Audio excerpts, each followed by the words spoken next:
Hi there, I'm Amber Burke, and I have some headstand tips for you today that I hope make this pose a little bit more approachable if you're newer to it.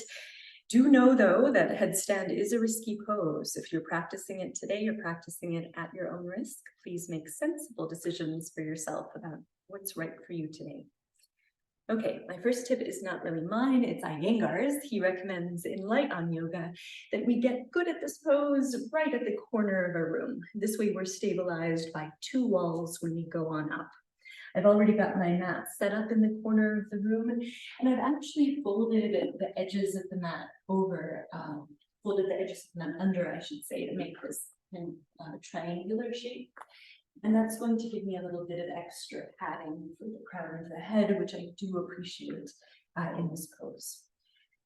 Second tip for you, stretch out your hamstrings. Getting into headstand is so much easier if your hamstrings are already warmed up.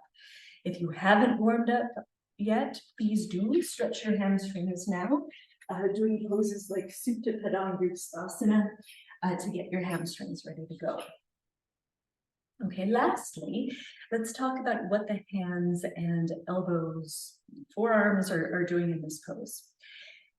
We're going to want a loose interlace of the hands, and we're going to want the hands behind the head.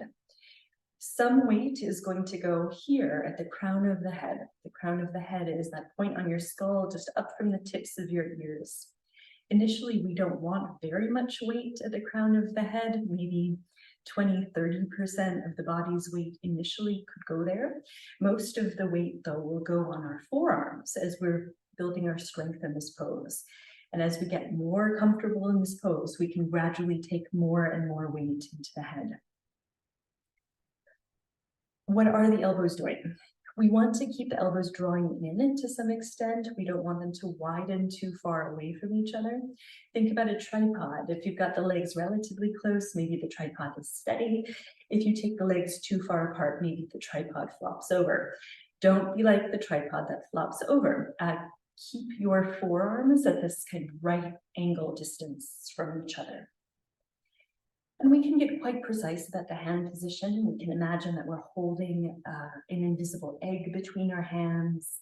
Instead of putting one pinky finger below the other, we can put that bottom pinky in front of the other, because we want to be able to support a lot of weight with the outer edges of the hands, and we don't want the one pinky to get crushed.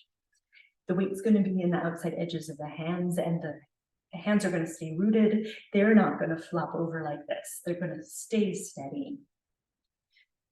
Okay, I think those are the biggies. Let's see how this goes. We would want to clasp hands in the way that I just showed you, right at the place where the floor meets the corner of the room. We could come to our knees and put the crown of the head down on the floor. Already we're resolving to put more weight in the forearms than in the head.